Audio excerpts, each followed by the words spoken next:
folks. It's lovely Gretch.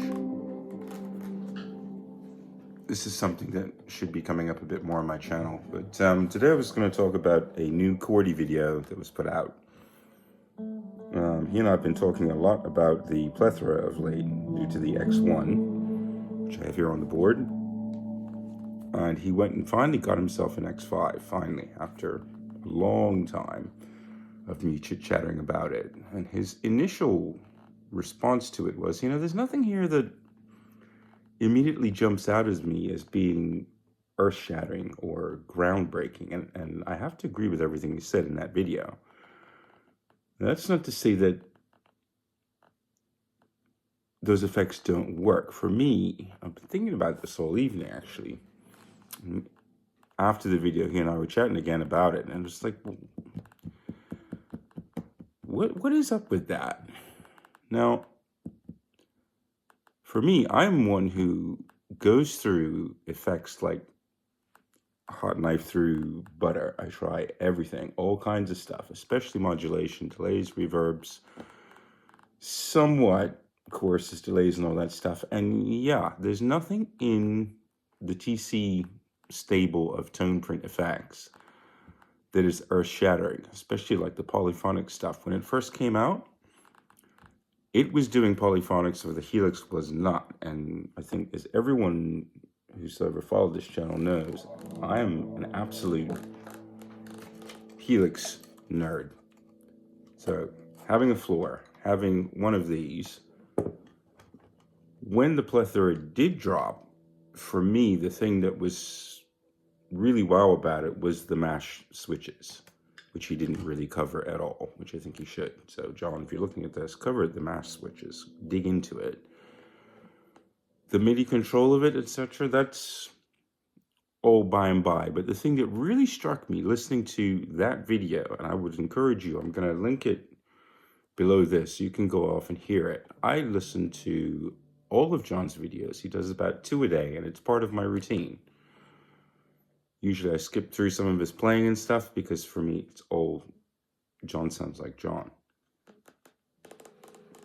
If a new pedal comes out, I'm concentrating more on what I'm hearing differently, but I know his playing. When he pulled up that X5 today and started playing it, to me, it sounded better.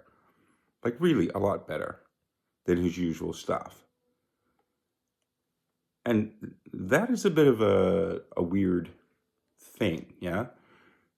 If all of those effects are functional, but none of them really stand out, Strymon effect, it's a Strymon effect. And a guy who's playing Strymon pedals, he sounds like a guy who's playing Strymon pedals.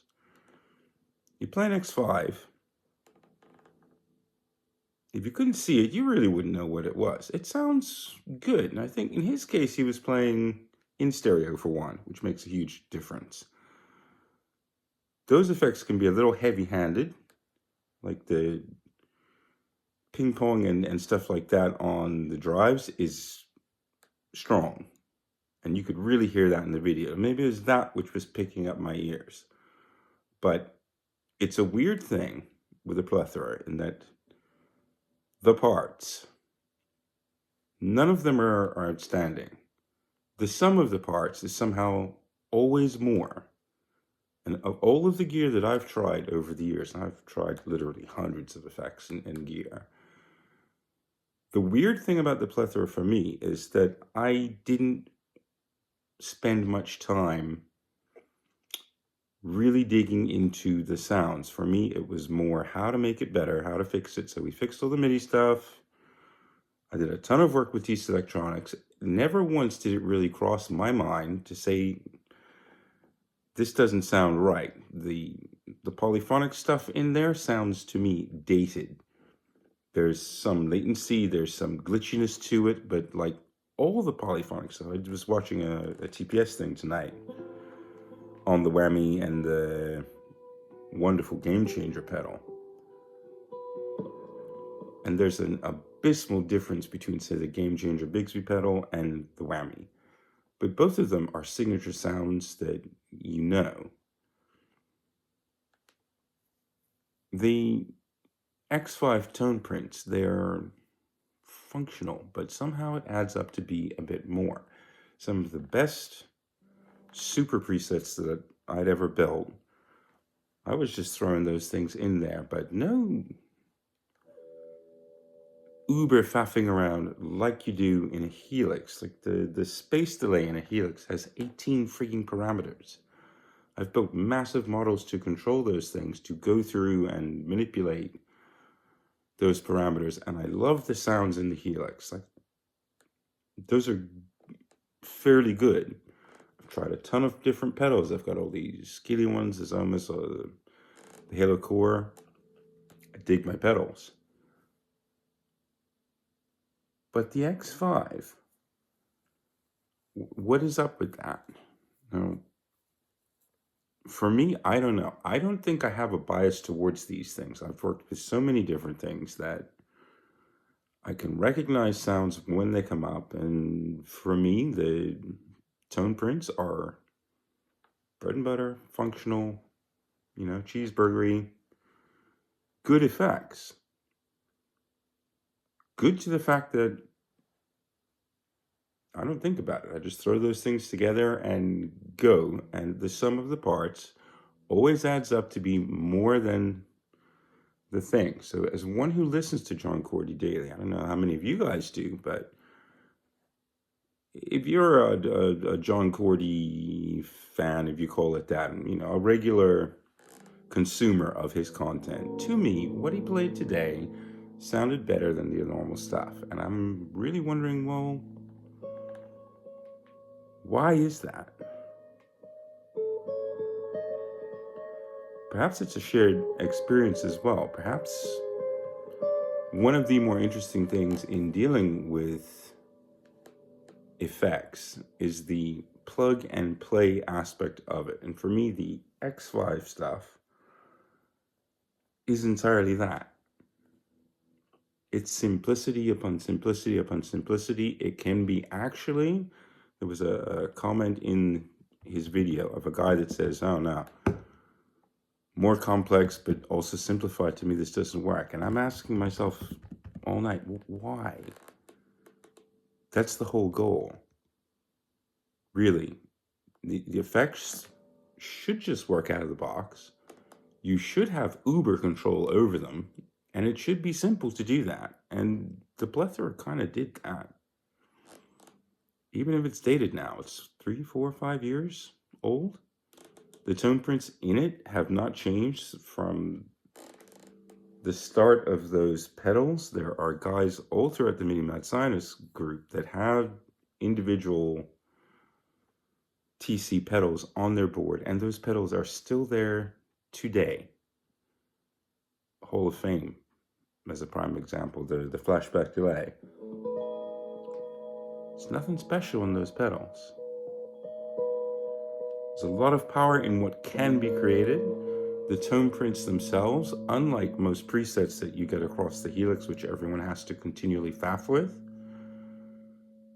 you load a tone print, I don't know, maybe because it's too complicated to get into it, people just find what they want. But if every engine can hold 70 different tone prints, I don't know anybody who's messing with a Plethora who is there, just destroying themselves mentally, trying to get something out of it that isn't there. Everything's just there and it works. Do me a favor. Listen to that video of John's and tell me honestly, does he sound better playing that thing than he does playing a Helix or an Axe-FX? Is there something in there that kind of grabs you, or can you individually pick out the individual sounds and say, yes, okay, well, look, Helix can beat it? I think so. The big boy modelers can trounce it effect for effect, but combined into a board, just 3 effects, or take 2 delays and 2 different reverbs and morph between them and do stuff like that. Nothing complex. To me, those are just little Lego blocks that sit there and you can mess with them easily, and it, for some reason, works. And as I was telling him, yeah, it's weird because me as a beta tester working with effects and stuff like that, I tend to be hypercritical in the moment and iron out things or look for problems and solve those problems. With the X5, all of the problems it had were the initial MIDI implementation, and that was fixed. And once that was fixed, the thing went in the drawer. And I pull it out every once in a while. But my experience with it, every time I pull it out,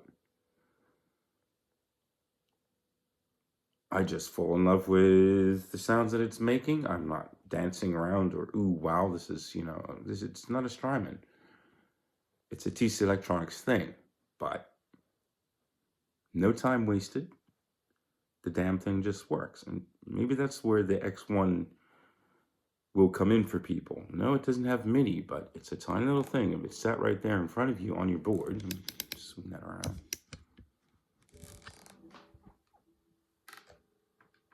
This here. For me, the workflow of these things is, well, almost non-existent. You just plug the damn thing in and it makes the sound. Tell me what you think. I mean, can anyone explain to me what's going on with that? Because for me, that's kind of weird. How can that sound better? Comments below.